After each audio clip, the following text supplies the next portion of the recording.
Министерката за образование и наука Весна Јаневска заедно со градоначалникот на општина Газибаба Бобан Стевковски извршија увид во градежните активности за проширување на капацитетот на основното училиште Крум Тошев во селото Трупарево. Станува збор за инвестиција вредна 23 милиони денари, средства обезбедени од владата, со цел подобрување на условите за настава и престој на учениците. Во рамки на проектот се доградуваат 3 нови училници и тоалет, се прошируваат и наставничката канцеларија и училишната менза.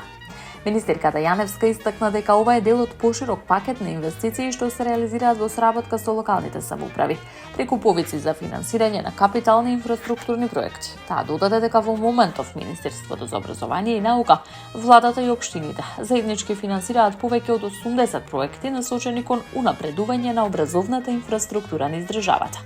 Според најавите, градежните активности во училиштето Крум Тошев се очекува да бидат завршени на почетокот на следната година, со што ќе се обезбедат подобри просторни услови за учениците и наставниот кадар. Јаневска потсети дека уписите на првачењата започнуваат во месец мај, при што родителите треба да достават соодветна документација, вклучително и потврди за извршени офталмолошки и стоматолошки прегледи, како и доказ за примени вакцини.